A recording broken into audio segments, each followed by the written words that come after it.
ಸರ್ವವ್ಯಾಪ್ತ ಗುಣಾತೀತ ನಿರ್ವೀಕರ ನಿರಂಜನ ಪೂರ್ಣಬೋಧೋ ಚಿದಾನಂದ ತಸ್ಮೈ ಶ್ರೀ ಗುರವೇ ನಮಃ. ಓಂ ಬ್ರಹ್ಮ ಬ್ರಹ್ಮಸ್ಪತಯೇ ನಮಃ ರಹ ಓಂ. ಸಮಸ್ತ ತುಳಸಿ ಬಂಧುಗಳಿಗೆ ಶಿವಸ್ವಾಮಿ ಗುರುಜಿ ಅನಂತ ನಮಸ್ಕಾರಗಳು. ಸ್ನೇಹಿತರೆ, ಭಾಳ ಹತ್ರದಲ್ಲಿರ್ತಕ್ಕಂಥದ್ದು 17ನೇ ತಾರೀಕು ಸೂರ್ಯಗ್ರಹಣ ಇರ್ತಕ್ಕಂಥ ಒಂದು ಸಮಯ. ಈ ಸೂರ್ಯಗ್ರಹಣ ಮುಖ್ಯವಾಗಿ ನಾವು ನೋಡಬೇಕು ಅಂದರೆ ಭಾರತಕ್ಕೆ ಗೋಚಾರವಿಲ್ಲ. ಈ ಸೂರ್ಯಗ್ರಹಣ ನಡೀತಕ್ಕಂಥ ರಾಶಿ ಬಂದು ಕುಂಭರಾಶಿ. ಈ ಗ್ರಹಣ ಗೋಚಾರ ರಾಹು ಇರೋದ್ರಿಂದ ನೋಡಿ, ಕುಂಭರಾಶಿಯಲ್ಲಿ ನಡೀತಕ್ಕಂಥದ್ದು ರಾಹು ಸ್ಥಿತವಾಗಿದ್ದಾನೆ, ಸೂರ್ಯ ಬುಧ ಶುಕ್ರ ಇವರೆಲ್ಲ ಸ್ಥಿತವಾಗಿ, ತದನಂತರ 17ನೇ ತಾರೀಕು ಧನಿಷ್ಠಾ ನಕ್ಷತ್ರ ಕುಂಭರಾಶಿಯಲ್ಲಿ ಚಂದ್ರ ಸ್ಥಿತವಾಗಿರತಕ್ಕಂಥ ಸಮಯ. ಅಮಾವಾಸ್ಯ ಸಮಯದಲ್ಲೇ ಗ್ರಹಣ ನಡೀತಕ್ಕಂಥದ್ದು. ಇದು ಸೂರ್ಯಗ್ರಹಣ ಆನ್ಯುಲಾರ್ ಸೋಲಾರ್ ಎಕ್ಲಿಪ್ಸ್ ಅಂತ ಕೂಡ ಕರೆದ್ವಿ. ಈ ಸೂರ್ಯ ಮತ್ತು ಭೂಮಿಯ ನಡುವೆ ಚಂದ್ರ ಪೂರ್ತಿ ಆ ಸೂರ್ಯನನ್ನು ಆವರಿಸ್ತಕ್ಕಂಥ ಸಮಯ. ಇದೊಂದು ರಿಂಗ್ ಟೈಪ್ ಬರ್ತಕ್ಕಂಥದ್ದು ಇರುತ್ತೆ. ಅದರಲ್ಲೂ ಕೂಡ ನಮ್ಮ ವಿಜ್ಞಾನದ ಪ್ರಕಾರ ನೋಡೋದಾದರೆ ಸೂರ್ಯ ಮತ್ತು ಚಂದ್ರರ ನಡುವೆ, ಅಂದರೆ ಸೂರ್ಯ ಮತ್ತು ಭೂಮಿಯ ನಡುವೆ ಚಂದ್ರ ಬರ್ತಕ್ಕಂಥದ್ದು ಇರುತ್ತೆ. ಆದರೆ ಆಗಮಶಾಸ್ತ್ರ ಜ್ಯೋತಿಷ್ಯದ ಪ್ರಕಾರ, ಹಾಗೆ ಆಧ್ಯಾತ್ಮಿಕದ ಪ್ರಕಾರವನ್ನು ನೋಡೋದಾದರೆ ರಾಹುಕೇತುಗಳು ಸೂರ್ಯನನ್ನು ಆವರಿಸ್ಕೊಳ್ತಕ್ಕಂಥ ಒಂದು ಸಮಯ, ಕತ್ತಲೆಯ ಸಮಯ. ನಮ್ಮ ದೇಶದಲ್ಲೂ ಗೋಚಾರವಿಲ್ಲದಿದ್ದರೂ ಸಹಿತ ನಾವು ಒಟ್ಟಾರೆಯಾಗಿ ಒಂದು ಭೂಮಿಯಲ್ಲಿ ವಾಸ ಮಾಡ್ತಾ ಇದ್ದೇವೆ ಅಂತಕ್ಕಂಥ ಒಂದು ಸಂದರ್ಭವನ್ನು ನೋಡಿದಾಗ ಇದು ವಸುದೈವ ಕುಟುಂಬಕಂ. ಪ್ರತಿಯೊಬ್ಬರೂ ಕೂಡ ಮನುಜರಿದ್ದೇವೆ. ಹೊರದೇಶಲ್ಲಾದರೂ ಕೂಡ ಸ್ವಲ್ಪ ಎಫೆಕ್ಟ್ ಇರ್ತಕ್ಕಂಥದ್ದು ಇರುತ್ತೆ, ಅಥವಾ ಅನ್ಯ ದೇಶಗಳಲ್ಲಿ, ನಮ್ಮ ದೇಶದಲ್ಲಾದರೂ ಹೊರದೇಶದವ್ರಿಗೂ ಎಫೆಕ್ಟ್ ಇರುತ್ತೆ. ಬಟ್ ಒನ್ ಥಿಂಗ್, ಈ ಸೂರ್ಯ ಅಂದರೆ ಗ್ರಹಣ ಇರತಕ್ಕಂಥದ್ದು, ಇದು ಪಂಚಮಾಧಿಪತಿ ಆಗಿರ್ತಕ್ಕಂಥದ್ದು 11ರ ಭಾವದಲ್ಲಿ, 11ರ ಸ್ಥಾನದಲ್ಲಿ ಗ್ರಹಣಕ್ಕೆ ಒಳಗಾಗ್ತಾ ಇರತಕ್ಕಂಥ ಸಂದರ್ಭ. ದ್ವಾದಶ ರಾಶಿಗಳ ಮೇಲೆ ಏನು ಪರಿಣಾಮವನ್ನು ಬೀಳುತ್ತೆ, ಅದಕ್ಕೋಸ್ಕರ ಗ್ರಹಣ ಗೋಚಾರ ಅಂತ ಕೂಡ ಇಟ್ವಿ. ಯಾವ್ಯಾವ ರಾಶಿಗಳಿಗೆ ಏನೇನು ಬರ್ತದೆ, ಮುಖ್ಯವಾಗಿ ನಮ್ಮ ಒಂದು ಟ್ರೇಡಿಂಗಲ್ಲಿ, ಷೇರು ಮಾರ್ಕೆಟಲ್ಲಿ ಹಲವಾರು ಬದಲಾವಣೆ, ರಾಜಕೀಯದಲ್ಲೂ ಬದಲಾವಣೆ ಶತಸಿದ್ಧ. ಪಂಚಮಾಧಿಪತಿ ಆಗಿರ್ತಕ್ಕಂಥದ್ದು 11ರ ಸ್ಥಾನ, ಸೂರ್ಯನ ಮೇಲೆ ಪ್ರಭಾವವನ್ನು ಬೀಳ್ತಕ್ಕಂಥದ್ದು 11ರ ಸ್ಥಾನದಲ್ಲಿ ಗ್ರಹಣ ಒಳಗಾಗ್ತಿದೆ. ಅದರಲ್ಲೂ ಧನಿಷ್ಠಾ ನಕ್ಷತ್ರ ಖಂಡಿತವಾಗಿ ಭಾಳಷ್ಟು ಸಮಸ್ಯೆಗಳಂತೂ ಬಂದೇ ಬರ್ತದೆ, ಅದರಲ್ಲಿ ಮಾತೇ ಇಲ್ಲ. ಅಷ್ಟಮಾಧಿಪತಿ ಜೊತೆ ಅಷ್ಟಮ ಸ್ಥಾನ ಅಂದರೆ ನೋಡಿದಾಗ ಧನಿಷ್ಠಾ ನಕ್ಷತ್ರ 1 ಮತ್ತು 8ರ ಅಧಿಪತಿ ಆಗಿರ್ತಕ್ಕಂಥದ್ದು. ಕುಜ ಕೂತಿರ್ತಕ್ಕಂಥ ಸ್ಥಾನ ದಶಮದಲ್ಲಿ ಕೂತಿದ್ದಾನೆ, ಅಸ್ತಂಗತನಾಗಿದ್ದಾನೆ. ಅಫ್ಕೋರ್ಸ್ ಈ ಒಂದು ಗ್ರಹಣ ರಾಜಕೀಯ, ಪ್ರೀತಿಯ ವಿಚಾರಗಳಲ್ಲಿ ನಾನು ಹೇಳ್ತಾ ಇದ್ದೇನೆ, ಬರೆದಿಟ್ಕೊಳ್ಬೇಕಾದ್ರೆ. ಅನ್ಯತಃ ಈಗೇನು ನಾವು ನೋಡ್ತಾ ಇದ್ದೀವೋ, ಏನೇನು ಸ್ಕ್ಯಾಮ್ಗಳು ಬರ್ತಾ ಇದೆ ನೋಡ್ತಾ ಇದ್ದೀವೋ, ಆಮೇಲಿಂದ ಈ ಸಣ್ಣ ಕ್ಷುಲ್ಲಕ ಕಾರಣಕ್ಕೋಸ್ಕರ ಅವಮಾನಗಳು, ಮಾನಭಂಗಗಳು, ಅಥವಾ ಇನ್ನಿತರೆ ಆದಂಥ ಚಟುವಟಿಕೆಗಳು, ಫೀಮೇಲ್ ಫೆಟರ್ನಿಸ್ ಮೇಲೆ ಬರ್ತಕ್ಕಂಥ ಅಪವಾದಗಳು, ಅನ್ನೆಸಸರಿಯಾಗಿ ಖಂಡಿತವಾಗಿ ಕ್ಷುಲ್ಲಕ ಕಾರಣಕ್ಕೋಸ್ಕರ ಹಲವಾರು ಸಮಸ್ಯೆಗಳಂತೂ ಉದ್ಭವ ಆಗೋದು ಕಡಾಖಂಡಿತ. ಭಾಳ ಎಚ್ಚರಿಕೆಯನ್ನು ಸರ್ಕಾರಗಳು ವಹಿಸ್ಕೋಬೇಕಾಗ್ತದೆ. ಜನಸಾಮಾನ್ಯರಾಗಿರ್ತಕ್ಕಂಥ ನಾವು ಕೂಡ ಇದರ ಮೇಲೆ ಜವಾಬ್ದಾರಿಯನ್ನು ಇಟ್ಕೋಬೇಕಾಗಿರ್ತಕ್ಕಂಥ ಅನಿವಾರ್ಯತೆ ಇದೆ. ಆಪ್ಷನ್ಸ್ ಇಲ್ಲ. ಯಾಕಪ್ಪ ಅಂದರೆ ಇದು ನಮಗೆ ಅಟ್ಲೀಸ್ಟ್ ಅರಿವಿಗೆ ಬರೋದು ಕಷ್ಟ. ಸೂರ್ಯನ ಕತ್ತಲೆ ಆವರಿಸಿದಾಗ ದುಷ್ಟಶಕ್ತಿಗಳ ಉಲ್ಬಣಗಳು ಜಾಸ್ತಿ ಆಗ್ತಕ್ಕಂಥಿರುತ್ತೆ. ಅದಕ್ಕೋಸ್ಕರ ಮಾಟ ಮಂತ್ರ ಪ್ರಯೋಗಗಳಾಗಿರ್ಬೋದು, ಅನ್ಯತಃ ಬೇರೆ ಬೇರೆ ಆ್ಯಕ್ಟಿವಿಟೀಸ್ ಆಗಿರ್ಬೋದು. ಬಟ್ ಒನ್ ಥಿಂಗ್, ಸಾಧ್ಯವಾದಷ್ಟು ಕೂಡ ಗ್ರಹಣವಿರ್ತಕ್ಕಂಥ ಸಂದರ್ಭ, ನಮ್ಮ ದೇಶದಲ್ಲಿ ಇಲ್ಲದಿದ್ದರೂ ಸಂದರ್ಭ, ಆಹಾರ ಪಥ್ಯಗಳು, ಹೊರಗಡೆ ಆಹಾರ ತಿಂತಕ್ಕಂಥದ್ದು, ವಯಸ್ಸಾಗಿರ್ತಕ್ಕಂಥವ್ರು ಎಕ್ಸೈಟು, ಕೋಪ, ಶ್ರಮ, ಈ ಎಲ್ಲ ಯಾವುದೇ ಆಗಿರ್ತಕ್ಕಂಥ ಅಹಿತಕರವಾಗಿರ್ತಕ್ಕಂಥ ಘಟನೆಗಳ ಹಿಂದೆ ನಾವು ಆದಷ್ಟು ಕೂಡ ದೂರ ಇರತಕ್ಕಂಥ ಕೆಲಸವನ್ನು ಮಾಡಬೇಕಾಗ್ತದೆ. ಅದರಲ್ಲೂ ಧನಿಷ್ಠಾ ನಕ್ಷತ್ರ ಸ್ವಲ್ಪ ಪವರ್ಫುಲ್ ನಕ್ಷತ್ರ ಆಗಿರೋದ್ರಿಂದ, ಚಂದ್ರ ಧನಿಷ್ಠದಲ್ಲಿ ಇರತಕ್ಕಂಥ ಸಂದರ್ಭ ಆಗಿರೋದ್ರಿಂದ ಖಂಡಿತವಾಗಿ ಈ ಥರ ಅಹಿತಕರ ಘಟನೆಗಳು, ಜಸ್ಟ್ ಗ್ರಹಣದಲ್ಲಿ ಏನೇನು ಗ್ರಹಣ ಆದ ಮೇಲೆ ದೇಶ ಅಲ್ಲೋಲ ಕಲ್ಲೋಲ ಹಾಗೆ ಹೀಗೆ ಅಂತಕ್ಕಂಥದಕ್ಕಿಂತ ಮುಖ್ಯವಾಗಿರ್ತಕ್ಕಂಥ ಘಟನೆಗಳು ಸಂಭವನೀಯ. ಇದು ಸತ್ಯವಾಗಿರ್ತಕ್ಕಂಥದ್ದನ್ನು ನಾವು ನೋಡ್ಕೋಬೇಕಾಗತ್ತೆ. ಅದಕ್ಕೋಸ್ಕರ ಏನೇನು ನಾವು ಪರಿಹಾರಗಳನ್ನು ಅವಶ್ಯಕವಾಗಿ ಮಾಡ್ಕೋಬೇಕಾಗಿರ್ತಕ್ಕಂಥದ್ದು, ಭಾಳ ವಿಶೇಷವಾಗಿರ್ತಕ್ಕಂಥ ಪರಿಹಾರಗಳು ನೋಡಿ. ಅದಕ್ಕೋಸ್ಕರ ಶಿವರಾತ್ರಿ 15ನೇ ತಾರೀಕು ಶಿವರಾತ್ರಿ ಭಾನುವಾರ, 16ನೇ ತಾರೀಕು ಆಗಿರ್ತಕ್ಕಂಥದ್ದು ಚತುರ್ದಶಿ, ಆಮೇಲೆ ಬರ್ತಕ್ಕಂಥದ್ದು ಅಮಾವಾಸ್ಯ ಅಂತ ನೋಡಿದ್ವಿ. ಹಿಂದೆ ಮುಂದೆ ಬರ್ತಕ್ಕಂಥದ್ದು ಈಗ ಪರಮಾತ್ಮನಿಗೆ ಕೂಡ ಕತ್ತಲು ಆವರಿಸ್ತಕ್ಕಂಥ ಸಮಯ. ನಾವು ಇಡೀ ಜಗತ್ತನ್ನು ಬೆಳಗಲ್ತಕ್ಕಂಥದ್ದು ಸೂರ್ಯ ತತ್ವ, ಸೂರ್ಯ ಬೆಳಕು, ಆತ್ಮಕಾರಕ ಬಲ ಇವೆಲ್ಲವನ್ನು ನೋಡ್ತೇವೆ. ಆ ಆತ್ಮಕಾರಕನಿಗೆ ಕೂಡ ಆತ್ಮವನ್ನು ಒದಗಿಸಿರ್ತಕ್ಕಂಥ ರಾಹುಕೇತುಗಳು ಏನು ಸಮಸ್ಯೆಗಳನ್ನು ಮಾಡುತ್ತೆ. ಸಪ್ತಮ ಸ್ಥಾನದಲ್ಲಿರ್ತಕ್ಕಂಥ ಕೇತು ರಾಹು ಸಹಿತವಾಗಿರ್ತಕ್ಕಂಥ ಲಗ್ನದಲ್ಲಿ ಸ್ಥಿತವಾಗಿರೋದ್ರಿಂದ ಆಧ್ಯಾತ್ಮಿಕದ ಪ್ರಕಾರ ನಮಗೇನಂತ ಕರಿತೀವಿ, ರಾಹುಕೇತುಗಳು ಸೂರ್ಯನನ್ನು ಆವರಿಸ್ಕೊಳ್ತಕ್ಕಂಥದ್ದು. ಅದಕ್ಕೋಸ್ಕರ ಈ ತುಂಬ ಎನರ್ಜೀಸು, ಬ್ಯಾಡ್ ಎನರ್ಜೀಸ್ ತುಂಬ ಜಾಸ್ತಿ ಇರತಕ್ಕಂಥದ್ದು ಇರುತ್ತೆ. ನೆಗೆಟಿವ್ಸ್ ಎನರ್ಜಿ ಜಾಸ್ತಿ ಇರತಕ್ಕಂಥದ್ದು ಇರುತ್ತೆ. ಅಲ್ಟ್ರಾವೈಲೆಟ್, ಘಾಮಾವೇಸು ಇವೆಲ್ಲ ದೇಹದ ಮೇಲೆ ಬಿದ್ದಾಗ ಸಮಸ್ಯೆಗಳು ಪ್ರಾರಂಭ, ಮೆಂಟಲ್ ಸ್ಟ್ರೆಸ್ ಜಾಸ್ತಿ ಆಗ್ತದೆ. ಆತ್ಮಕಾರಕ ಆಗಿರೋದ್ರಿಂದ ಆತ್ಮದ ವಿಲ್ ಪವರ್ ಲೆಸ್ ಆಗ್ತಕ್ಕಂಥದ್ದಿರುತ್ತೆ. ಹಾಗಾಗಿ ನಾವು ಆದಷ್ಟು ಕೂಡ ಹೇಗಿದ್ರೂ ಶಿವರಾತ್ರಿ ಭಾಳಷ್ಟು ಹಿಂದೆ ಮುಂದೆ ಇರತಕ್ಕಂಥ ಒಂದು ಸಂದರ್ಭವಾಗಿರೋದ್ರಿಂದ ಹೆಚ್ಚಿನದಾಗಿ ಮಹತ್ವವನ್ನು ಶಿವನ ಆರಾಧನೆಗೆ, ಪರಮಾತ್ಮನ ಆರಾಧನೆಗೆ ಮೀಸಲಿಡ್ತಕ್ಕಂಥದ್ದು, ಸಾತ್ವಿಕತೆಯನ್ನು ಬೆಳೆಸ್ಕೊಳ್ತಕ್ಕಂಥದ್ದು ಅತಿ ಅವಶ್ಯಕ. ಸೂರ್ಯಗ್ರಹಣ ನಮ್ಮ ಮೇಲೆ ಹೇಗೆ ಪರಿಣಾಮವನ್ನು ಬೀರುತ್ತೆ, ಅವಶ್ಯಕವಾಗಿ ಯಾವ ರಾಶಿಯವರಿಗೆ ಹೆಚ್ಚಿನ ಸಮಸ್ಯೆಯನ್ನು ಕೊಡ್ತದೆ, ಆ ಸಮಸ್ಯೆಗೆ ತಕ್ಕ ಪರಿಹಾರಗಳಾದರೂ ಏನು, ಇಂಪಾರ್ಟೆಂಟಾಗಿ ಗ್ರಹಣ ಕಾಲದಲ್ಲಿ ಸರ್ವೇ ಸಾಮಾನ್ಯವಾಗಿ ನಾನು ಮಂತ್ರಗಳನ್ನು ಹೇಳ್ತೇನೆ. ಸೂರ್ಯ ಅಂದರೆ ಅರ್ಥಾತ್ ಯಾವ ಯಾವ ರಾಶಿಯವರು ಏನು ಮಂತ್ರಗಳನ್ನು ಹೇಳಿದ್ರೆ ಅವರ ಆರೋಗ್ಯ, ಹಣಕಾಸು, ಆತ್ಮಬಲ ಹಾಗೆ ಅನೇಕ ರೀತಿಯಾದಂಥ ವ್ಯಾಧಿಗಳು ದೂರ ಆಗಬಹುದಾ? ಅಫ್ಕೋರ್ಸ್ ಖಂಡಿತವಾಗಿ ಇದೊಂದು ಸಮಸ್ಯೆಗೆ ಉತ್ತಮವಾಗಿರ್ತಕ್ಕಂಥ ಪರಿಹಾರ. ಸ್ನೇಹಿತರೆ, ತಾವೆಲ್ಲ ಕೂಡ ಈ ವಿಡಿಯೋ ಯಾರು ಮಿಸ್ ಮಾಡ್ಕೋಬೇಡಿ. ನನ್ನ ನಾಲೆಜ್ ಪ್ರಕಾರ ಬೆಸ್ಟ್ ವಿಡಿಯೋಸು ಈ ಥರದ ತಾವು ಫಾಲೋಅಪ್ ಮಾಡ್ತಾ ಬಂದರೆ ಖಂಡಿತವಾಗಿ ನಿಮಗೆ ಅಟ್ಲೀಸ್ಟ್ ಬರ್ತಕ್ಕಂಥ ಸಮಸ್ಯೆಯಿಂದ 50% to 60%, 50ರಿಂದ 60 ಭಾಗ ನಮಗೆ ಸಮಸ್ಯೆಗಳು ಕಡಿಮೆ ಆಗುತ್ತೆ. ಭಗವಂತ ನಮಗೆ ಶಕ್ತಿಯನ್ನು ಕೊಡ್ತಕ್ಕಂಥ ಸಾಧ್ಯತೆ ಇರುತ್ತೆ. ಸೂರ್ಯಗ್ರಹಣ, ಸೂರ್ಯನ ಪವರ್ ಕಡಿಮೆ ಆಗ್ತಕ್ಕಂಥ ಸಂದರ್ಭದಲ್ಲಿ ನಾವು ಸೂರ್ಯನಿಗೆ ಹವಿಷ್ಯನ್ನು ಕೊಡ್ತಕ್ಕಂಥದ್ರೆ ಆ್ಯಕ್ಚುಲಿ ಈ ಒಂದು ಸಂದರ್ಭದಲ್ಲಿ ಯಾವುದೋ ಪೂಜಾ ಪುನಸ್ಕಾರಗಳು, ಹಾಗೆ ದೇವರ ಒಂದು ಪೂಜಾ ಕೈಂಕರ್ಯಗಳು ಸ್ಥಗಿತವಾಗ್ತಕ್ಕಂಥದ್ದು. ಆದರೆ ನಾವು ಗ್ರಹಣ ಗೋಚಾರವಿಲ್ಲದ ಕಾರಣ ಭಾರತಕ್ಕೆ ಆಚರಣೆ ಏನು ಅವಶ್ಯಕತೆ ಇಲ್ಲ, ಯಾವ ಸಮಯ ಆದರೂ ಅವಶ್ಯಕತೆ ಇಲ್ಲ. ಆದರೆ ನಾವು ಕೆಲವೊಂದು ವಿಚಾರಗಳಲ್ಲಿ ನಾವು ಸಮಸ್ಯೆಗೆ ಅಂದರೆ ಅದಕ್ಕೆ ಪರಿಹಾರಗಳನ್ನು ನೋಡ್ಕೊಳ್ತಕ್ಕಂಥದ್ದು ಸತ್ಯವಾಗ್ತದೆ. ಸ್ನೇಹಿತರೆ, ಮುಖ್ಯವಾಗಿ ನಾವು ಯಾವ ಯಾವ ರಾಶಿಯವರಿಗೆ ಏನು ಫಲಗಳಿರುತ್ತೆ, ಮುಖ್ಯವಾಗಿರ್ತ ಸಮಸ್ಯೆಗಳಾಗ್ತಕ್ಕಂಥ ರಾಶಿಗಳಾದರೂ ಯಾವುದು, ರಾಶಿಗಳಿಗೆ ಏನು ಪರಿಹಾರಗಳನ್ನು ಮಾಡ್ಕೋಬೇಕು, ಮಂತ್ರ ಪಠನೆ ಏನು ಮಾಡಬೇಕು, ಧನಧಾನ್ಯಾದಿಗಳನ್ನು ಏನು ದಾನವನ್ನು ಕೊಡಬೇಕಾಗುತ್ತೆ, ಇವೆಲ್ಲ ವಿಚಾರಗಳನ್ನು ನಾನು ಖಂಡಿತ ತಿಳಿಸ್ಕೊಡ್ತೇನೆ.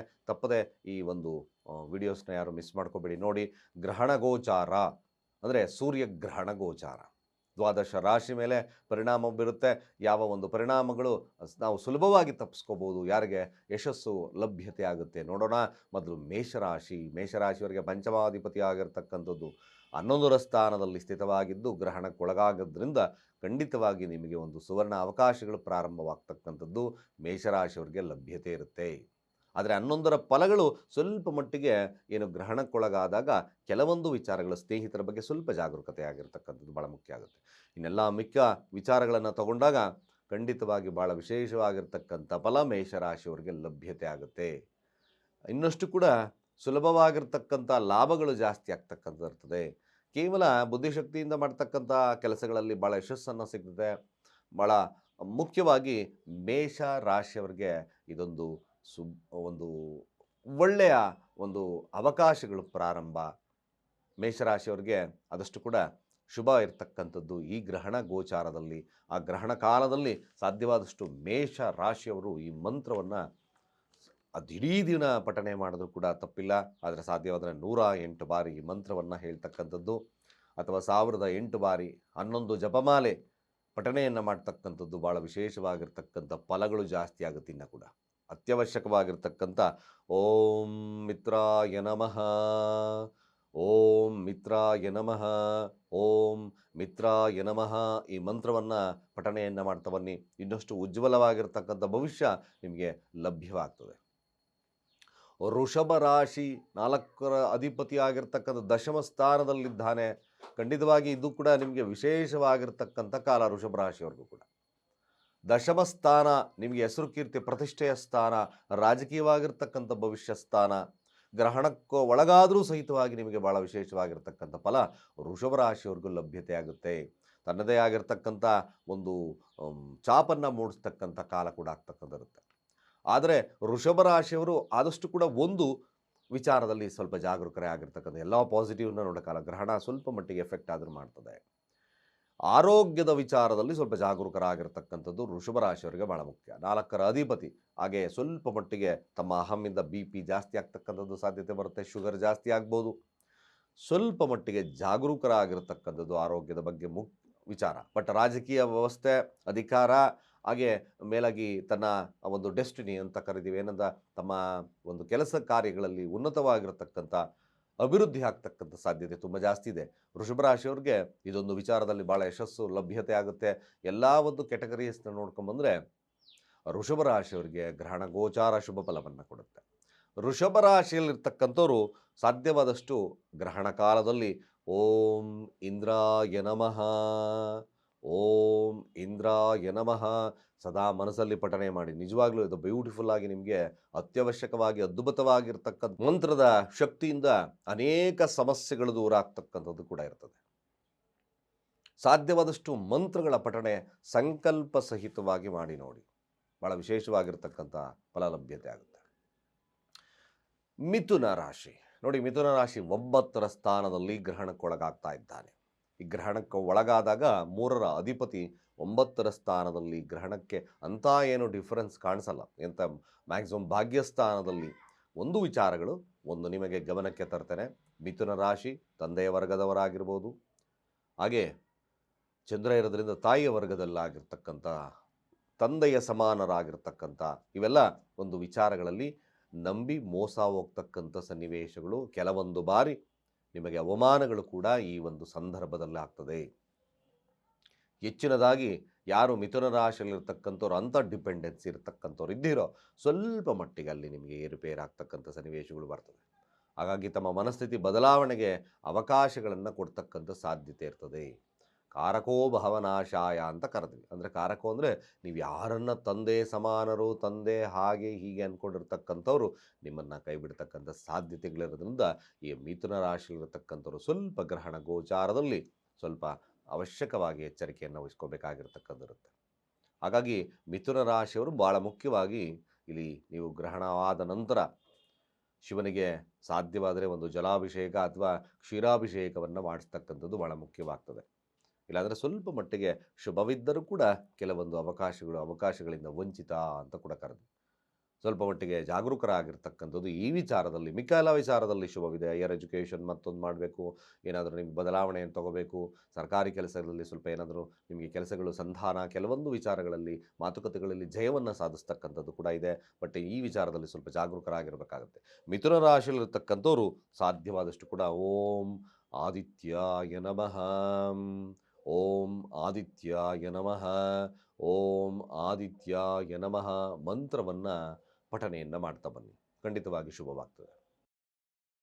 ಕಟಕ ರಾಶಿಯವರಿಗೆ ಗ್ರಹಣ ಗೋಚಾರ ಹೇಗಿದೆ? ಕಟಕ ರಾಶಿಯವರು ಜಾಗರೂಕತೆ ಇರಬೇಕಿಲ್ಲಿ. ನೀವು ಒಂದು ರಾಶಿ ಇದನ್ನು ನೋಡ್ಕೋಬೇಕಾಗುತ್ತೆ. ಕಟಕ ರಾಶಿಯವರು ಅಷ್ಟಮ ಸ್ಥಾನದಲ್ಲಿ ನಡೆದಿಂದ ಆತ್ಮಬಲ ಸಮಸ್ಯೆ ಆಗ್ತದೆ, ಮಾತಿನಲ್ಲಿ ತೊಡಕುಗಳು ಜಾಸ್ತಿ ಆಗುತ್ತೆ, ಕಣ್ಣುಗಳ ಮೇಲೆ ಪರಿಣಾಮವನ್ನು ಬೀರ್ತಕ್ಕಂಥ ಸಾಧ್ಯತೆ ಇರುತ್ತೆ.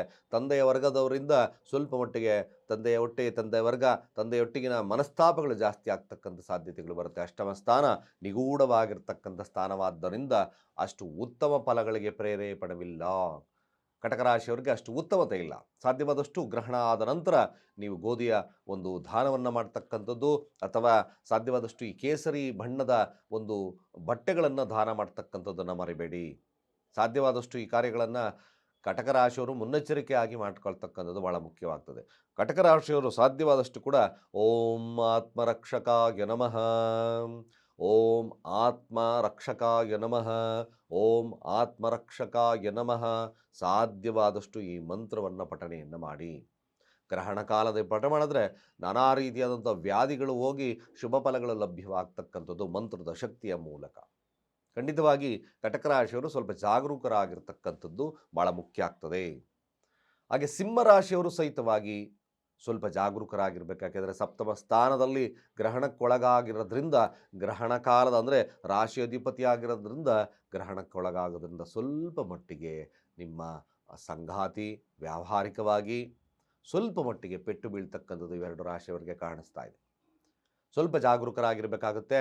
ಆರೋಗ್ಯದ ಬಗ್ಗೆ ಆಗಿರ್ಬೋದು, ನೀವು ಸಿಂಹರಾಶಿಯವರಾಗಿದ್ದರೆ ಗ್ರಹಣವಾದ ಮೇಲೆ ಕನಿಷ್ಠ ಪಕ್ಷ ನೀವು 108 ಬಾರಿ ಶಿವನಿಗೆ ಬಿಲ್ವಾರ್ಚನೆಯನ್ನು ಮಾಡಿಸೋದನ್ನು ಮರಿಬೇಡಿ. ಅಥವಾ ಸಾಧ್ಯವಾದರೆ ಮೃತ್ಯುಂಜಯ ಜಪ, ಮೃತ್ಯುಂಜಯ ಜಪವನ್ನು ಮಾಡಿಸ್ತಕ್ಕಂಥದ್ದು ಅತಿ ಅವಶ್ಯಕವಾಗಿರ್ತಕ್ಕಂಥ ವಿಚಾರ. ಇಲ್ಲಾಂದರೆ 1008 ಬಾರಿ ಅಥವಾ 11 ಜಪಮಾಲೆ ಸಿಂಹರಾಶಿಯಲ್ಲಿರ್ತಕ್ಕಂಥವ್ರು ಓಂ ಅರುಣಾಯ ನಮಃ, ಓಂ ಅರುಣಾಯ ನಮಃ ಮಂತ್ರವನ್ನು ಖಂಡಿತ ಹೇಳಿ. ಇದು ಸ್ವಲ್ಪ ಮಟ್ಟಿಗೆ ನಿಮಗೆ ಅಟ್ಲೀಸ್ಟ್ ಸ್ವಲ್ಪ ಮಟ್ಟಿಗೆ ಅಡೆತಡೆಗಳಾದರೂ ದೂರ ಆಗ್ತಕ್ಕಂಥಿರ್ತದೆ. ನೀವು ಸಿಂಹರಾಶಿಯವರಾಗಿರ್ತಕ್ಕಂಥವ್ರು ಆ ದಿನ ಶಿವನಿಗೆ ಗ್ರಹಣವಾದ ಮುಗಿದ ನಂತರ ಶಿವನಿಗೆ ಸಾಧ್ಯವಾದಷ್ಟು ಕೂಡ ಬಿಲ್ವಾರ್ಚನೆ ಅಥವಾ ಮೃತ್ಯುಂಜಯ ಜಪ, ಗೋಧಿ ಪಾಯಸವನ್ನು ಅಲ್ಲಿ ಹಂಚ್ತಕ್ಕಂಥದ್ದು ಭಾಳ ಮುಖ್ಯ. ಇದನ್ನು ಬರೆದಿಟ್ಕೋಬೇಕು.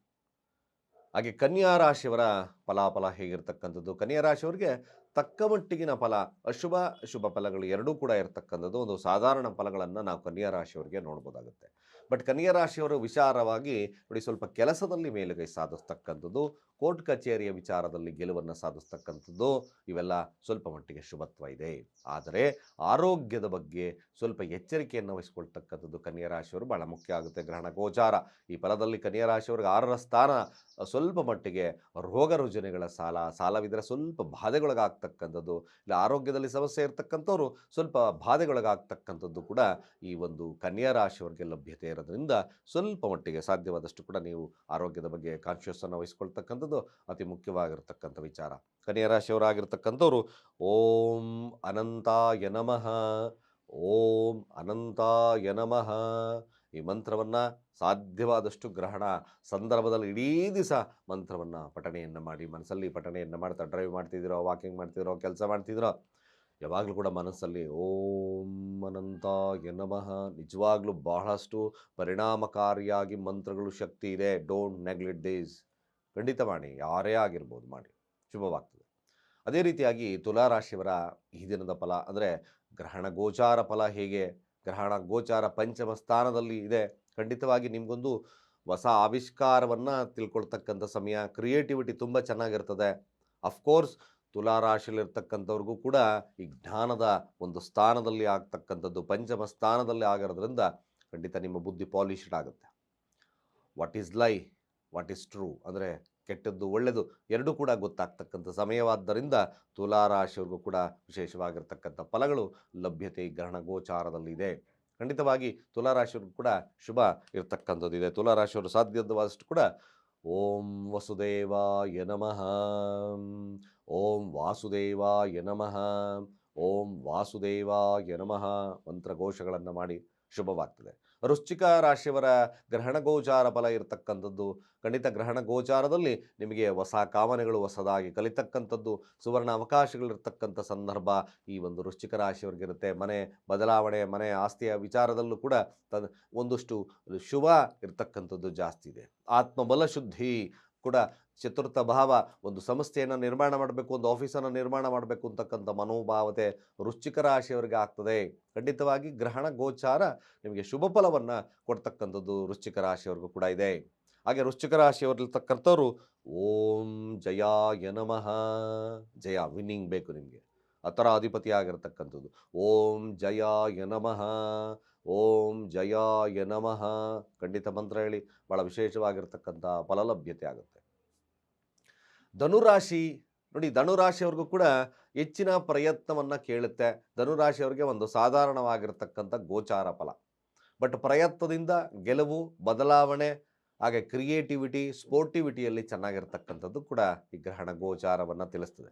ಇದು ಒಂದು ಸಾಧಾರಣವಾಗಿರ್ತಕ್ಕಂಥ ಗ್ರಹಣ ಗೋಚಾರ. ಧನುರಾಶಿಯಲ್ಲಿರ್ತಕ್ಕಂಥವ್ರಿಗೆ ತೃತೀಯ ಭಾವ, ಅಣ್ಣ ತಮ್ಮಂದರ ವಿಚಾರಗಳಲ್ಲಿ, ಭೂಮಿಯ ವಿಚಾರದಲ್ಲಿ, ಸಂಧಾನದ ವಿಚಾರದಲ್ಲಿ, ಸ್ವಲ್ಪ ಮಾತುಕತೆಗಳ ವಿಚಾರದಲ್ಲಿ ಜಯವನ್ನು ಸಾಧಿಸ್ತಕ್ಕಂಥ ಒಂದು ಸಮಯವಾಗಿರ್ತಕ್ಕಂಥದ್ದು ಇರುತ್ತೆ. ಧನುರಾಶಿಯಲ್ಲಿರ್ತಕ್ಕಂಥವ್ರು ಓಂ ಋಷಿಕೇಶಾಯ ನಮಃ, ಓಂ ಋಷಿಕೇಶಾಯ ನಮಃ ಈ ಮಂತ್ರವನ್ನು ಪಠಣೆಯನ್ನು ಮಾಡಿ ಶುಭವಾಗ್ತದೆ. ಹಾಗೆ ಮಕರ ರಾಶಿ ನೋಡಿ, ಮಕರ ರಾಶಿಗೆ ಧನಸ್ಥಾನದಲ್ಲಿ ಸೂರ್ಯಗ್ರಹಣವಾಗಿದೆ. ಇದ್ದಕ್ಕಿದ್ದ ಹಾಗೆ ಧನಾಗಮ, ವ್ಯಾಪಾರದಲ್ಲಿ ಸ್ವಲ್ಪ ವೃದ್ಧಿ ಇರತಕ್ಕಂಥ ಸಂದರ್ಭಗಳಾಗುತ್ತೆ. ಆದರೆ ಫ್ಯಾಮಿಲಿಯ ವಿಚಾರದಲ್ಲಿ ಸ್ವಲ್ಪ ತೊಡಕುಗಳು. ಅಷ್ಟಮಾಧಿಪತಿ ಆಗಿರ್ತಕ್ಕಂಥದ್ದು 2ರ ಸ್ಥಾನ ಧನಸ್ಥಾನದಲ್ಲಿದ್ದಾನೆ. 12 ಮನೆ ಬರ್ಬೋದು, ಅಥವಾ ಫ್ಯಾಮಿಲಿ ಜೊತೆ ಸ್ವಲ್ಪ ವಾರ ಆಗ್ತಕ್ಕಂಥ ಸನ್ನಿವೇಶಗಳು ಈ ಮಕರ ರಾಶಿಯವರಿಗೆ ಬರುತ್ತೆ. ಅನ್ಯತಃ ಮುಖ್ಯ ವಿಚಾರಗಳೆಲ್ಲ ಕೂಡ ಶುಭ ಲಾಭವನ್ನು ಇರ್ತಕ್ಕಂಥ ಸಾಧ್ಯತೆಗಳು ತುಂಬ ಜಾಸ್ತಿ ಇದೆ. ವ್ಯಾಪಾರ ವಹಿವಾಟುಗಳು ಕೂಡ ಈ ಸಂದರ್ಭದಲ್ಲಿ ಮಕರ ರಾಶಿಯವರಿಗೆ ಲಗ್ನದಲ್ಲೇ ಕುಜನಿದ್ದಾನೆ. ಪವರ್ಫುಲ್ ಆಗಿರ್ತಕ್ಕಂಥ ಯೋಗ ನಿಮ್ಮ ಮಕರ ರಾಶಿಯವರಿಗೆ ಇರ್ತಕ್ಕಂಥದ್ದಿರುತ್ತೆ. ಧನಸ್ಥಾನ ಇರೋದ್ರಿಂದ ವ್ಯಾಪಾರ ವಹಿವಾಟುಗಳು ಕೂಡ ಅಭಿವೃದ್ಧಿಯನ್ನು ತಾಳ್ತಕ್ಕಂಥ ಸನ್ನಿವೇಶಗಳಿರುತ್ತೆ. ಆದರೆ ಫ್ಯಾಮಿಲಿಯ ಜೊತೆ ಸ್ವಲ್ಪ ಮಟ್ಟಿಗೆ ಮಾತುಕತೆಗಳಲ್ಲಿ ಸ್ವಲ್ಪ ಸಮಸ್ಯೆಗಳು ಬರೋದ್ರಿಂದ ಸಾಧ್ಯವಾದಷ್ಟು ಕೂಡ ಮಕರ ರಾಶಿಯವರು ಕೂಡ ಓಂ ಜಯಾಯ ನಮಃ, ಓಂ ಜಯಾಯ ನಮಃ, ಮಕರ ರಾಶಿಯವರು ಕೂಡ ಈ ಮಂತ್ರವನ್ನು ಹೇಳಿ ಬಹಳ ವಿಶೇಷವಾಗಿರ್ತಕ್ಕಂಥ ಲಭ್ಯತೆ ಆಗುತ್ತೆ. ಕುಂಭರಾಶಿ, ಕುಂಭರಾಶಿಯಲ್ಲೇ ಗ್ರಹಣವಾಗಿರೋದ್ರಿಂದ ಲಗ್ನದಲ್ಲಿ ಸೂರ್ಯ ಸಪ್ತಮಾಧಿಪತಿ ಆಗಿರ್ತಕ್ಕಂಥದ್ದು. 4 ಗ್ರಹಗಳು ನೋಡಿ, ಸೂರ್ಯ, ರಾಹು, ಶುಕ್ರ, ಬುಧ, ಚಂದ್ರ, 5 ಗ್ರಹಗಳ ಸಮ್ಮಿಲನತೆ ಇರತಕ್ಕಂಥದ್ದು. ನಾನು ಹೇಳ್ತಾ ಇದ್ದೇನೆ, ಕುಂಭರಾಶಿಯವರಿಗೆ ಏನೂ ಆಗೋದಿಲ್ಲ. ಸ್ವಲ್ಪ ಆತ್ಮಬಲ ಶುದ್ಧಿಯನ್ನು ಮಾಡ್ಕೋಬೇಕಷ್ಟೇ ನೀವು. ಮ್ಯಾಕ್ಸಿಮಮ್ ಕುಂಭರಾಶಿಯಲ್ಲಿರ್ತಕ್ಕಂಥವ್ರಿಗೆ ಗ್ರಹಣ ಆದಷ್ಟು ಶುಭವನ್ನು ಮಾಡುತ್ತೆ, ಆತ್ಮಬಲ ವೃದ್ಧಿಯನ್ನು ಮಾಡುತ್ತೆ. ಗ್ರಹಗಳ ಒಂದು ಸಮ್ಮಿಲನತೆಯಿಂದ ಭಾಳ ವಿಶೇಷವಾಗಿರ್ತಕ್ಕಂಥ ಫಲ ಸಿಗ್ತಕ್ಕಂಥದ್ದಿರ್ತದೆ. ಏನೇ ಬಂದರೂ ನಾನು ಜಯವನ್ನು ಸಾಧಿಸ್ತೀನಿ, ಸಾಲ ಸೂಲ ಮತ್ತೊಂದು ಕೆಲಸ ಹಾಗೆ ಇನ್ನೂ ಸಾಡೆ ಸಾತಿ ಎಕ್ಸೆಟ್ರಾ ಏನಾದರೂ ಇರಲಿ, of course I will face it ಅಂತಕ್ಕಂಥ ಮನಸ್ಥಿತಿಗಳು ಜಾಸ್ತಿ ಆಗ್ತಕ್ಕಂಥದ್ದು ಕುಂಭರಾಶಿಯವ್ರಿಗಿರುತ್ತೆ. ಲಗ್ನದಲ್ಲಿ ಗ್ರಹಗಳಿದ್ದಾಗ ಸೊ ಪವರ್ಫುಲ್ ಆಗಿರ್ತಕ್ಕಂಥ ಒಂದು ಯೋಗ ಕ್ರಿಯೇಟ್ ಆಗೋದ್ರಿಂದ ಭಾಳ ವಿಶೇಷವಾಗಿರ್ತಕ್ಕಂಥ ಫಲ ಕುಂಭರಾಶಿಯವ್ರಿಗೆ ನೋಡಿ, ಆತ್ಮಬಲ ಯನಮಃ, ಆತ್ಮಬಲವನ್ನು ಜಾಸ್ತಿ ಮಾಡ್ಕೋಬೇಕು. ಅದೇ ಕಾರಕನಾಗಿರ್ತಕ್ಕಂಥ ಸೂರ್ಯನಾಗಿರೋದ್ರಿಂದ ಮಂತ್ರವನ್ನು ಸಾಧ್ಯವಾದಷ್ಟು ಹೇಳಿ, ಓಂ ಆತ್ಮಬಲಾಯ ನಮಃ. ತಲೆ ಕೆಡಿಸ್ಕೊಬೇಡಿ. ಕುಂಭರಾಶಿಯಲ್ಲಿರ್ತಕ್ಕಂಥವ್ರಿಗೆ ಭಾಳ ವಿಶೇಷವಾಗಿರ್ತಕ್ಕಂಥ ಫಲ ಕುಂಭರಾಶಿಯಲ್ಲಾಗ್ತದೆ. ಕುಂಭರಾಶಿಯವ್ರಿಗೆ ಏನಪ್ಪ ಆಗುತ್ತೆ? ನೋ ವೇ, ಏನೂ ಆಗೋದಿಲ್ಲ. ಸಾಧ್ಯವಾದಷ್ಟು ಆತ್ಮ ಬಲಾಯ ನಮಃ ಮಂತ್ರವನ್ನು ಹೇಳ್ಕೊಳ್ಳಿ, ಶುಭವಾಗ್ತದೆ. ಕೊನೆಯದಾಗಿ ಮೀನರಾಶಿ. ಮೀನರಾಶಿಯಲ್ಲಿರ್ತಕ್ಕಂಥವ್ರಿಗೆ 12ರ ಸ್ಥಾನದಲ್ಲಿ ಗ್ರಹಣ ಆಗಿರೋದ್ರಿಂದ ಸ್ವಲ್ಪ ಎಚ್ಚರೆ. ನಷ್ಟ ಸ್ಥಾನ, ಇದು ಸ್ವಲ್ಪ ಮಟ್ಟಿಗೆ ಅಷ್ಟು ಉತ್ತಮತೆ ಇಲ್ಲ. ಆದಷ್ಟು ಕೂಡ ನೀವು ಈ ಸಂದರ್ಭ ಮೀನರಾಶಿಯವರು ಸ್ವಲ್ಪ ಆರೋಗ್ಯದ ಬಗ್ಗೆ ಜಾಗರೂಕತೆ ಆಗಲಿ. ಮೀನರಾಶಿಯಲ್ಲಿರ್ತಕ್ಕಂಥವ್ರಿಗೆ 12ರ ಸ್ಥಾನದಲ್ಲಿ ಈ ಗ್ರಹಣ ನಡೆಯೋದ್ರಿಂದ ಸ್ವಲ್ಪ ಮಟ್ಟಿಗೆ ಹಿನ್ನಡತೆ ಆಗ್ತಕ್ಕಂಥದ್ದಿರ್ತದೆ. ಆರೋಗ್ಯ ಅಥವಾ ನಷ್ಟ, ವ್ಯಾಪಾರದಲ್ಲಿ ನಷ್ಟ ಇವೆಲ್ಲ ಕಾಣಿಸ್ಕೊಳ್ಳೋದ್ರಿಂದ ಸ್ವಲ್ಪ ಜಾಗರೂಕತೆ. ಗ್ರಹಣವಾದ ಮೇಲೆ ನೀವು ಕೂಡ ಗೋಧಿಯನ್ನು ದಾನ ಮಾಡ್ತಕ್ಕಂಥದ್ದು ಅಥವಾ ಚಪಾತಿಯನ್ನು ಅನಾಥಾಶ್ರಮಗಳಿಗೆ ಕೊಡ್ತಕ್ಕಂಥದ್ದು. ಸೂರ್ಯನ ಒಂದು ತತ್ವ ಆಗಿರೋದ್ರಿಂದ ಶಿವನಿಗೆ ರುದ್ರಾಭಿಷೇಕವನ್ನು ಮಾಡಿಸ್ತಕ್ಕಂಥದ್ದನ್ನು ಕಡಿಂತ ಮರಿಬೇಡಿ. ಸಾಧ್ಯವಾದಷ್ಟು ಮೀನರಾಶಿಯಲ್ಲಿರ್ತಕ್ಕಂಥವ್ರು ಓಂ ಬ್ರಹ್ಮಣೇ ನಮಃ, ಓಂ ಬ್ರಹ್ಮಣೇ ನಮಃ, ಓಂ ಬ್ರಹ್ಮಣೇ ನಮಃ ಮಂತ್ರವನ್ನು ಸಾಧ್ಯವಾದಷ್ಟು ಹೇಳಿ ಜಾಸ್ತಿ. ಖಂಡಿತವಾಗಿ ಮೀನರಾಶಿಯಲ್ಲಿ ಬರ್ತಕ್ಕಂಥ ಸಮಸ್ಯೆಗಳು ಕೂಡ ಕಡಿಮೆ ಆಗ್ತಕ್ಕಂಥಿರುತ್ತೆ. ಈ ಎಲ್ಲ ಸರಳವಾಗಿರ್ತಕ್ಕಂಥ ಪರಿಹಾರಗಳು ಹಾಗೆ ಸರಳವಾಗಿರ್ತಕ್ಕಂಥ ಮಂತ್ರಗಳನ್ನು ಯಾರು ಚಾಚು ತಪ್ಪದೆ, ಯಾರಿಗೂ ಸಮಸ್ಯೆ ಇಲ್ಲ ಅಂತಕ್ಕಂಥವರು ಸಹಿತವಾಗಿ ಗ್ರಹಣ ಕಾಲದಲ್ಲಿ ಮಂತ್ರವನ್ನು ಹೇಳಿದಷ್ಟು ಕೂಡ ಬಹಳಷ್ಟು ಪರಿಣಾಮಕಾರಿಯಾಗಿ ಕೆಲಸವನ್ನು ಮಾಡುತ್ತೆ. ಸಾಧ್ಯವಾದಷ್ಟು ಈ ಒಂದು ಸಂದರ್ಭಗಳಲ್ಲಿ ಆದಷ್ಟು ಕೂಡ ಎಚ್ಚರಿಕೆಯನ್ನು ವಹಿಸ್ಕೊಳ್ತಕ್ಕಂಥದ್ದು. ಗರ್ಭಿಣಿಯ ಸ್ತ್ರೀಯರಾಗಿರ್ಬೋದು, ವಯೋವೃದ್ಧರಾಗಿರ್ಬೋದು, ಯಾರೇ ಆಗಿದ್ರೆ ಆರೋಗ್ಯದಲ್ಲಿ ಸಮಸ್ಯೆ ಇರತಕ್ಕಂಥವ್ರು ಎಕ್ಸೈಟ್ ಮಾಡೋಕ್ಕೆ ಹೋಗಬೇಡಿ. ಸ್ವಲ್ಪ ಜಾಗರೂಕರಾಗಿದ್ದರೆ ಖಂಡಿತವಾಗಿ ಶುಭವಾಗ್ತದೆ. ಹಾಗೆ ಗ್ರಹಣ ಯಾವುದೇ ಕಾರಣಕ್ಕೂ ಎದುರ್ಕೊಳ್ತಕ್ಕಂಥ ಅವಶ್ಯಕತೆ ಇಲ್ಲ ಅಂತ ಹೇಳ್ತಾ, ಸರ್ವೇ ಜನ ಸುಖಿನೋ ಭವಂತು.